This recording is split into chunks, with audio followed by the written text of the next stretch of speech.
The Islamic State militant group, ISIS, claimed responsibility on Wednesday for an attack on a joint U.S. and coalition forces convoy in Syria, a claim U.S. officials said is inaccurate. Local reports out of the region Thursday indicated that ISIS fighters initiated a complex attack on a convoy made up of American soldiers and the Kurdish-led Syrian Democratic Forces.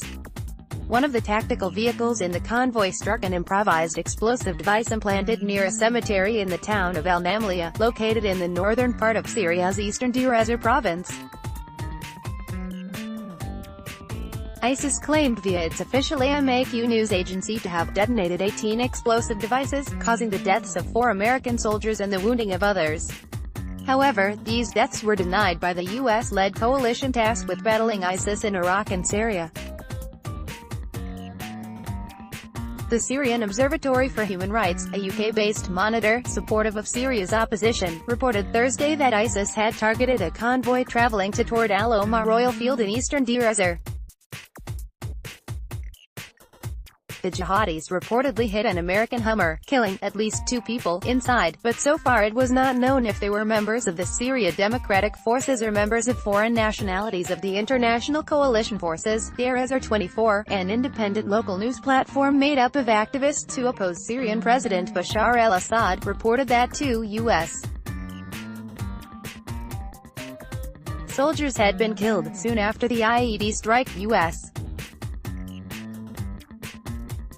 and coalition forces reportedly began exchanging small arms fire with the militants, who later retreated to the ISIS-controlled territory in the northern desert. It is not known whether the roadside bomb was detonated remotely or by one of the tactical vehicles, commonly known as a victim-operated IED or pressure plate. These types of IEDs are triggered by completing the electrical circuit when pressure is applied or removed from the explosive device. Combined Joint Task Force Operation Inherent Resolve told Newsweek by email that they were aware of open-source reports alleging coalition casualties but said those reports were inaccurate. 2 armor-plated coalition vehicles were damaged by a blast in Deir ez-Zor province, but there were no casualties. "We have no further information to offer," the email said.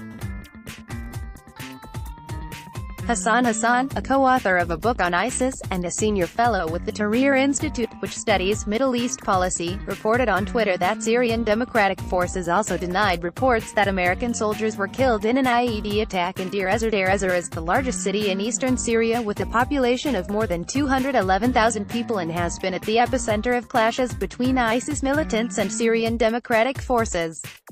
It was seized by Syrian rebels in 2013 and later by ISIS jihadis in 2014, leaving a small contingent of Syrian troops trapped until a cross-country Syrian military offensive in late 2017. The city was fully retaken by the Syrian government last November.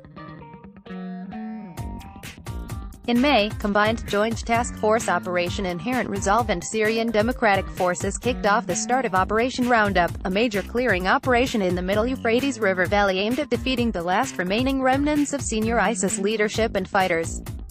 As the military campaign against ISIS continues in the Euphrates River Valley, where ISIS fighters have attempted to make a series of last-ditch efforts to resurge since last year, the Euphrates River has become a territorial dividing line for the U.S.-backed campaign and a rival offensive conducted by the Syrian government, which is supported by Russia and various pro-government militias, including Iran-backed Shiite Muslim militias. Currently, the U.S.-backed Syrian Democratic Forces control most of the territories to the east of the Euphrates since its recapture from ISIS militants, whereas Iran-backed, pro-Syrian government forces control the western banks. The Russian-backed Syrian military has largely avoided the eastern Euphrates territory in order to avoid clashes with Syrian Democratic Forces.